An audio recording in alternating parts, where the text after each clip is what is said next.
Hey everyone, welcome to the Slice of Construction podcast. I'm your host, Jared Taylor. Joining me today is the founder and CEO of TrueBuilt, Jon Sibley. Jon, how's it going? Great to meet you. I'm excited to dive right in. So we like to kick these things off, right out of the gate. So let's start off with my go-to question. You run into someone just walking down the road. They ask you, "What do you do? What's TrueBuilt?" What do you tell them? Yeah, so TrueBuilt's a modern pre-construction platform. We support everything from takeoff, estimation, and bid management. Right now in the industry, contractors have to use this very patchwork approach to completing the pre-construction process. At the same time, pre-construction is absolutely essential to their own profitability. And so it's very important that we nail that process. It's the first time all the stakeholders, all the data are all in one place. And so a modern tool that encompasses all the different functions of pre-construction, one tightly packaged cloud-based platform, is something that's been missing from the industry for the last decade. What was your head like banging your head on a table moment when you were just starting this company out? There's been many for sure. I think the Silicon Valley Bank scare was the first wake up call, but it was a really powerful moment for our team because at the time I couldn't get our money out of SVB, and I called our engineers. We only had three people at that time. We're now at 16. And I called them and said, like, look, we have payroll coming up. I don't know if we're going to make it. And they responded by like working through the night and just absolutely crushing what they needed to do that day. And seeing that is what really motivates me. I'm a team guy. I'm a former U.S. athlete and collegiate athlete, and that team camaraderie is something that we've really tried to instill at TrueBuilt, and something we actually hire for as well.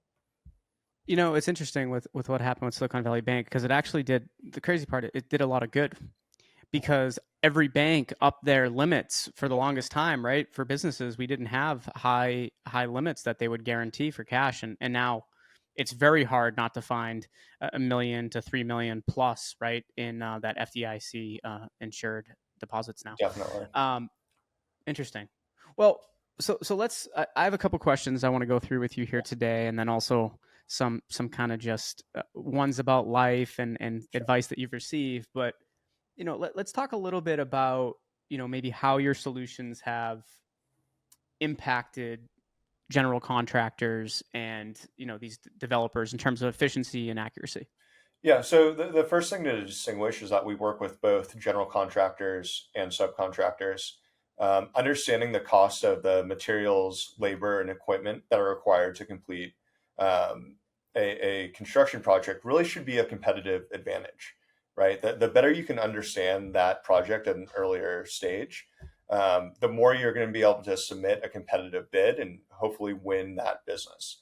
It's also essential for minimizing your own downside, minimizing risk. We have to have that accurate estimate. And in the last 2 years, pricing volatility, increasing cost of building, supply chain issues, pre-construction, specifically takeoff and estimation, has never been tougher or more essential.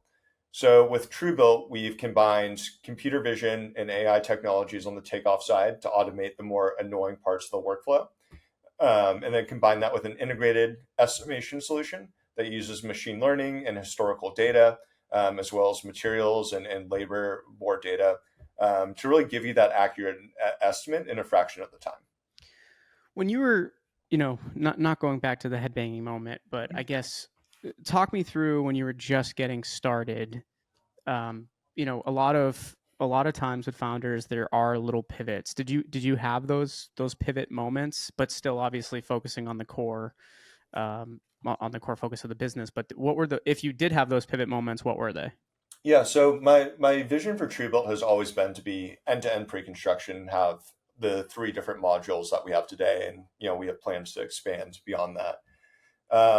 But I think the biggest mistake we made that turned into a pivot was we started with bid management. And I think part of that is, one of the easier things for us to build. If you think about bid management, it's sending out bids, then receiving those replies and leveling them out. Something like takeoff, though, especially AI and computer vision takeoff, that's like building a very complex video game. So it's a bit more difficult from a technical perspective. Um, I have a background in sales, software sales, so I wanted to get to the market as soon as possible. So we launched with that bid management module.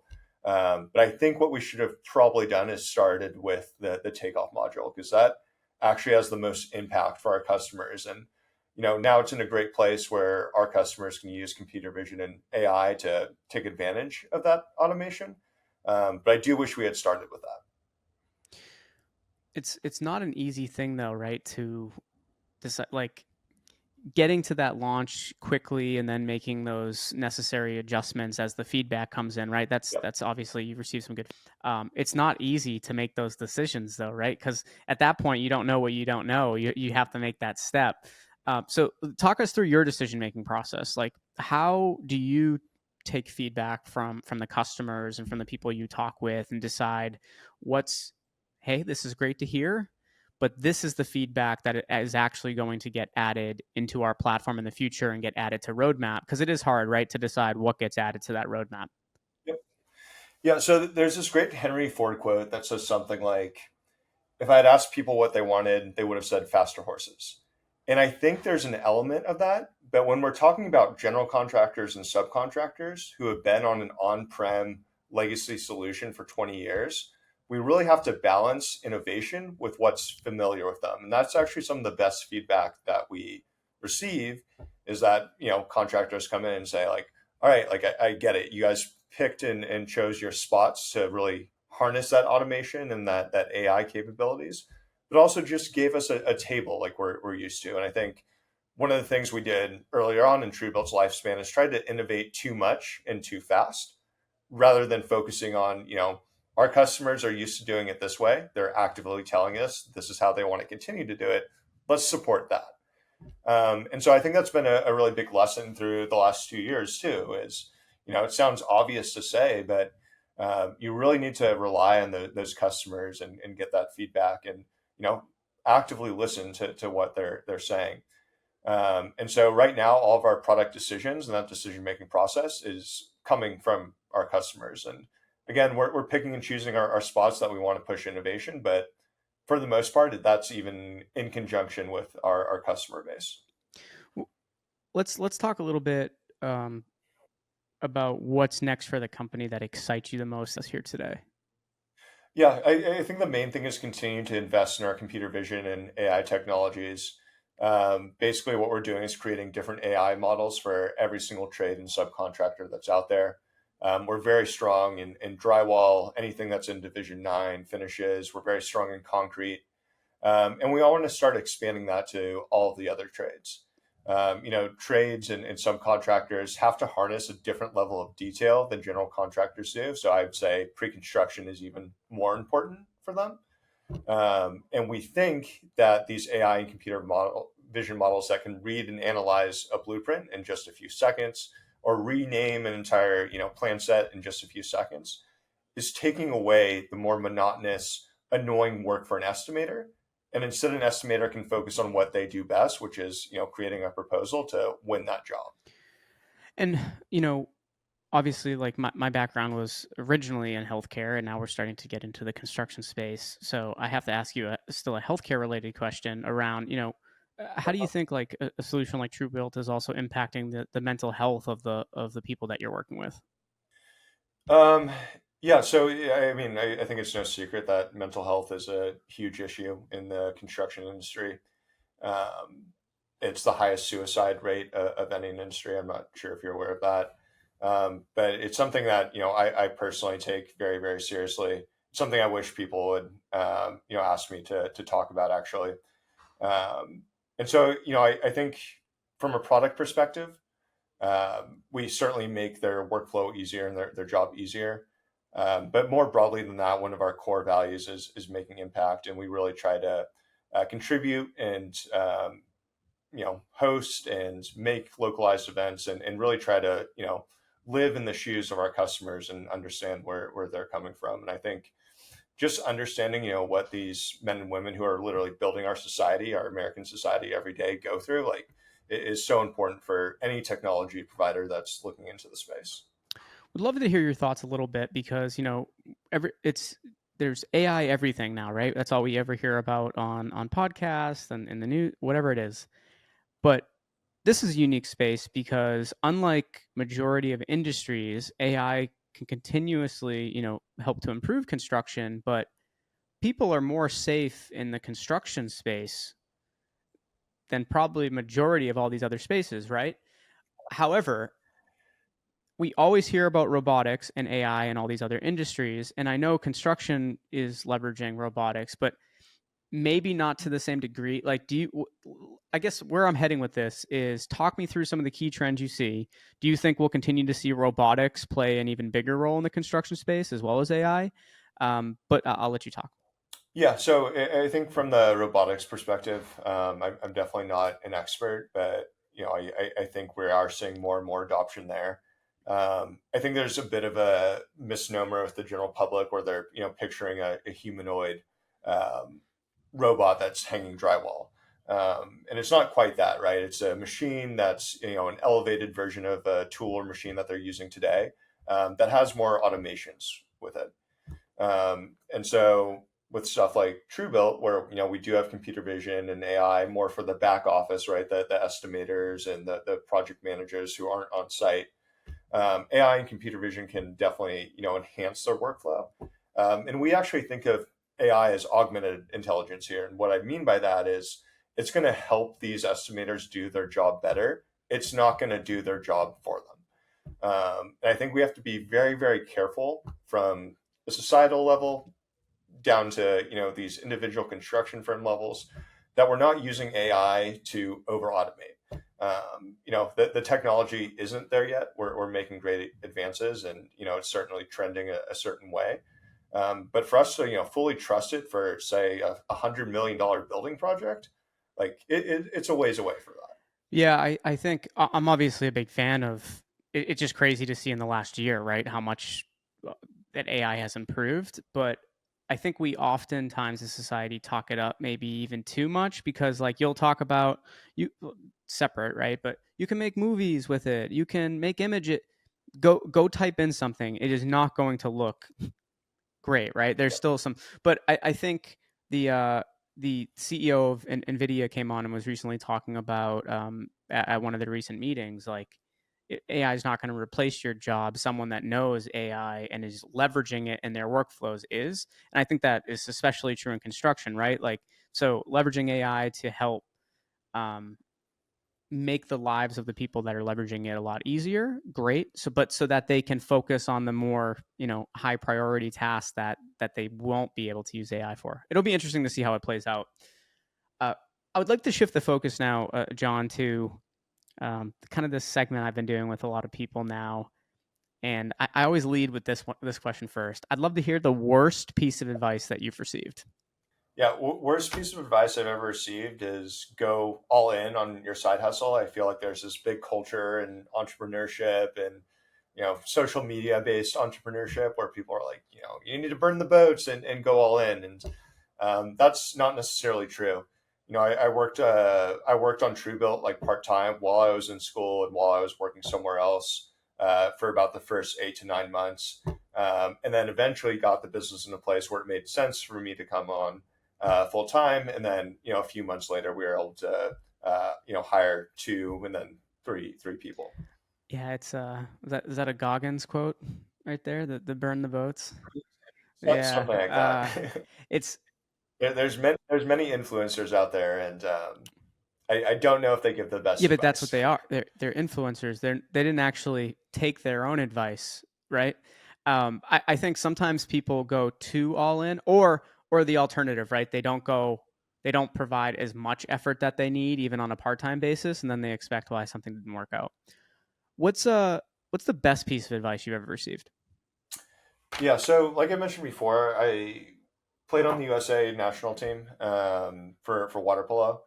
I never made the Olympics, but went to World Championships, played in World Cup, and my first year being on the senior national team, the team that goes to these types of events, I was talking to one of the veteran players, and he said something that's stuck with me for a very, very long time. And he basically said, "It's not a sacrifice; it's a choice." And water polo, not sure how familiar you are with it. It's not like a high paying sport. You're not going to make a career out of it. You have to be very, very dedicated to your craft and, going down this path. And you have to make hard choices, and, there are sacrifices. But his point in saying this was, if you think of that as a sacrifice, you've already lost. You have to say to yourself, no, I am choosing to do the hard thing. I'm choosing to go down this path. I'm choosing to say no to something else. And that's just something that's really stuck with me. And, starting a business, I think, is very similar to that process of trying out and competing to make a team, and, eventually working together as a team to achieve a common goal. And so that piece of advice is something I think about often, even here at TrueBuilt. Water polo is one of those sports, like we see a lot of sports on TV, and we see hockey, and someone could say, I could be mediocre at that, right? I could skate, I can shoot. Basketball, same thing. Baseball, all these sports. Whenever I watched water polo, I knew I could never be, most people could never even be mediocre at that.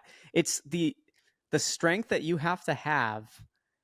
It's unheard. Out of curiosity, do you know how much like calories you would, like the average water polo person would burn during a match? Probably Yeah, it over a has to be, thousand. right? Because like it's Yeah, you're frantic, you're swimming back and forth, you're wrestling, you're shooting the ball. and you Um, can't touch the ground yeah. once, right? No, all regulation pools have to be 12 feet. You're not allowed to touch the walls. You're not allowed to touch the bottom of the pool. It becomes second nature to us, though, right? Like, I've played for 20 years now, and, treading water, or what we call egg beatering, is almost like walking to So me. yeah, there's got to be. I mean, probably similar to like some of the things that they teach, like the Navy SEALs and stuff, right? Like in terms of being able to tread water for long periods of time without exerting energy. Yeah, it's funny you mentioned that. That relates to the last story that I just told you about that veteran player. He told me that as we were preparing to go train with the Navy SEALs, we spent 3 days as a national team training with them, and learning about true mental toughness. I couldn't do it. I mean, I'm exhausted just thinking about water polo. Period. That's interesting.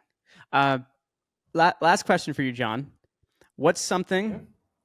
you want to talk about right now as we wrap up that no one ever asks you about, but you want to talk about? Yeah. So I think I kind of alluded to this before, but where, you had brought up mental health, so thank you for asking about that.